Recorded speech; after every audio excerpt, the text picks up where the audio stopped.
The smoke chokes you, the heat is unbearable. Flames dance like demons, licking at the edges of your vision. You're trapped in a burning building, the air thick with the smell of ash and despair. Ahead, 2 doors.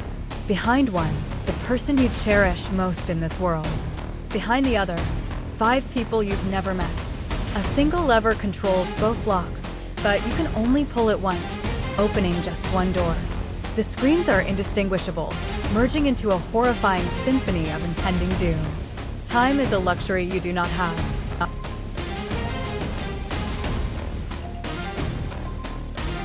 Who deserves to live? Does blood truly outweigh all? Can you live with the screams of the many, or the silence of the one you loved?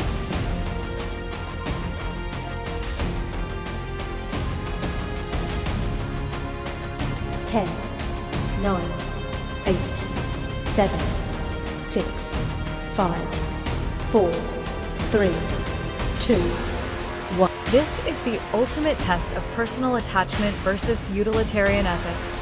The raw, gut-wrenching instinct is to save our own, to prioritize the bonds of love and family above all else.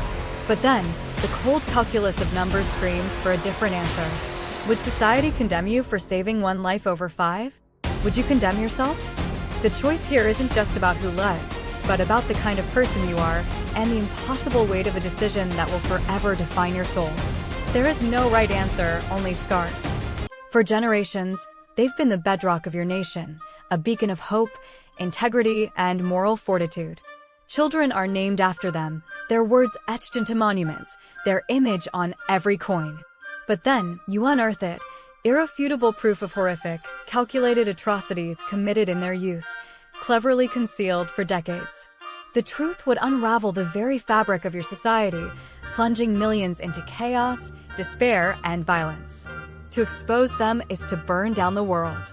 To stay silent is to uphold a monstrous lie.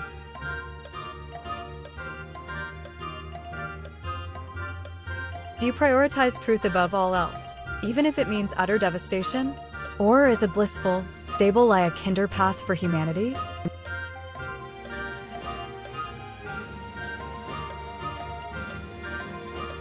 Ten, 9, 8, 7, 6, 5, 4, 3, 2, 1. This dilemma forces us to confront the terrifying fragility of societal constructs.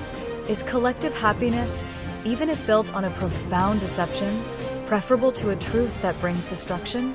The psychological burden of knowing such a secret, of holding the fate of a nation in your hands, is immense. It questions the very nature of heroism and justice. Is justice served by destroying the innocent faith of millions, or by allowing a monster's memory to endure untarnished for the sake of stability? The weight of either choice is a heavy crown.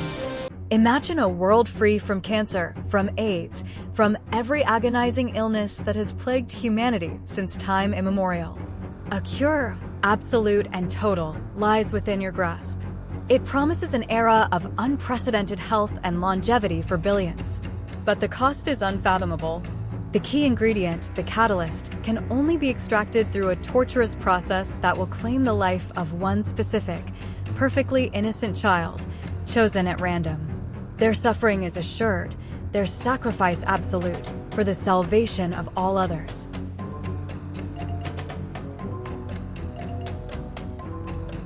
Can you condemn one pure soul for the greater good? Is any future worth such a heinous, bloody price?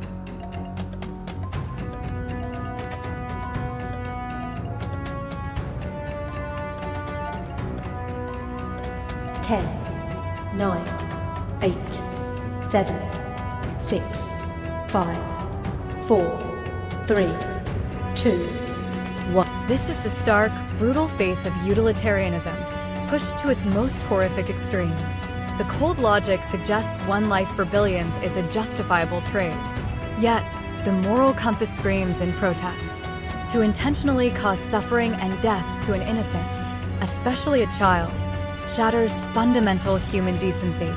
This dilemma explores the inherent value of an individual life versus the collective. Can humanity truly be cured if its salvation is built upon such an unspeakable act?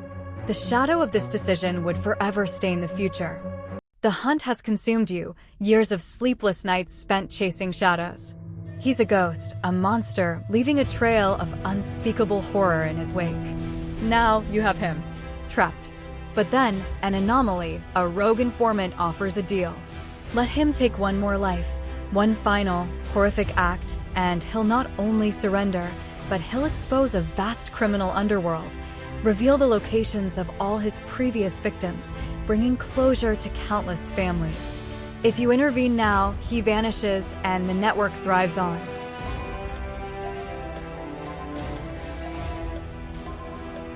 Can you stand by knowing you could have stopped it? Is the life of one less important than the truth for many?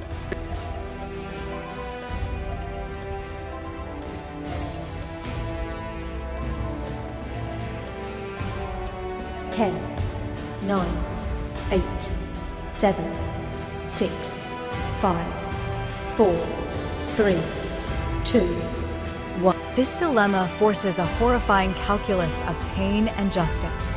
To knowingly permit an atrocity, even for a greater good, is to become complicit in evil. Yet, to intervene means sacrificing justice for countless victims and allowing a larger web of corruption to persist. It's a psychological battle between immediate, tangible harm and potential, systemic good. The choice will forever brand you, either the monster who allowed a death or the hero who let a greater evil fester. Which burden is heavier to bear? The perfect spouse, the adoring children, the fulfilling career, the idyllic home. Every memory, every laugh, every tender moment, immaculate. Then the glitch. The truth shatters your perception. It's all a construct, a magnificent simulation. The real world is harsh, unforgiving, devoid of the simple joys you've known. You have the power to wake up your loved ones, to pull them from their perfect dream into the brutal dawn of reality. Or you can let them live out their happy, oblivious lives, forever ensnared in the beautiful lie.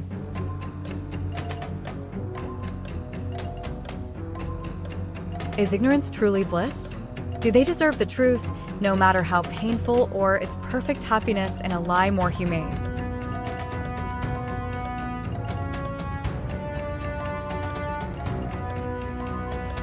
Ten, 9, 8, 7, 6, 5, 4, 3, 2, 1. This dilemma is a profound exploration of existentialism and the nature of happiness. Plato's allegory of the cave comes to life, but with a terrifying personal twist. Do we have a right to choose another's reality, especially if our choice means shattering their perceived happiness? The psychological toll of living a lie, knowing your loved ones are trapped, could be unbearable.